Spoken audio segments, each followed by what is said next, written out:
listeners at home. All right, now, so for the first time in history of the experience, City Power got an A+ rating. What does it mean? Yeah. I think really we're excited as an organization. We think that this is a major milestone in the history of City Power, and we think that really it means that as an organization we're financially stable, which I think is very good for the city of Johannesburg. And I think secondly it means then that as we go forward we'll be able to pass this benefit to the citizens of Johannesburg through the reduced tariff, for instance.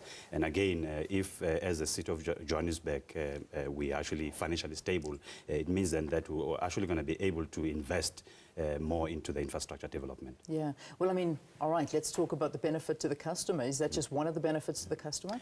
Obviously, I mean, we know the outcry around the tariffs. So for us to be able to, as we go forward, actually, when we apply for the tariffs and be able to have a reduced tariffs, and I think that's actually a huge benefit to the citizens of Johannesburg. But I think the other probably important benefit is around the reduction of outages. As we invest more into the infrastructure, that will lead to the reduction of outages. And I think no one wants to sit without electricity. And I think that's what we're trying to do as an organization by making sure that we run the organization very efficiently. Yeah, certainly. Your relationship with City of Joburg, how is this going to be affected, or the future of it with this rating behind you now? City Power is wholly owned by the city of Johannesburg, and we contribute over 40% of the city's total revenue. So for us being stable, financially, it means then that we strengthened the city's balance sheet. By strengthening the city's balance sheet, we're then able to make sure that the city can actually have more borrowing powers, of which then in return, there can then be huge investment into the infrastructure. And I think that, a relationship is very critical and is actually very strategic for the city of Johannesburg. Yeah, I mean, we touched very briefly on the tariffs a bit earlier, but I mean, just going forward, how is it going to affect you?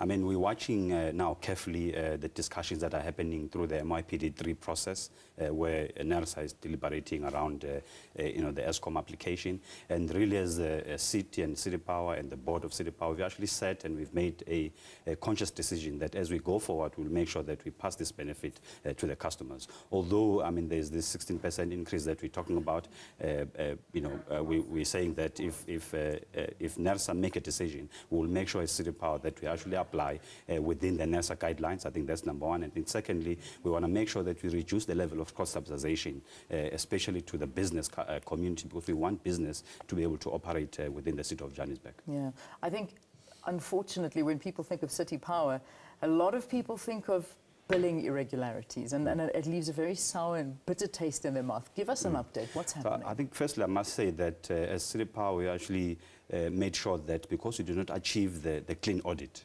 as an organization, we actually don't pay bonuses to staff. And I think that's a first move for us to make sure that we hold people accountable, as the Executive Mayor has said in his State of the City's address. I'm sure you'll remember that. So that's a first step in making sure that people start performing in the, in their respective areas.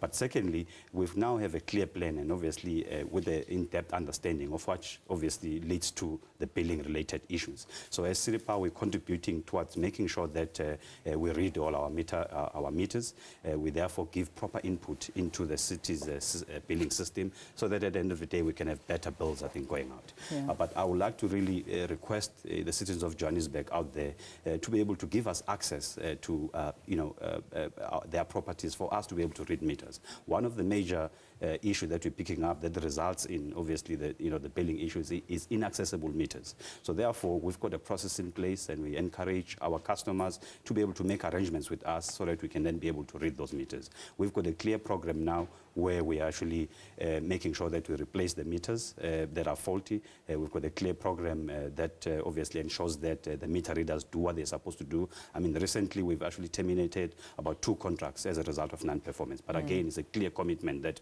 we want to resolve this issue of billing as a city of Johannesburg. Yeah.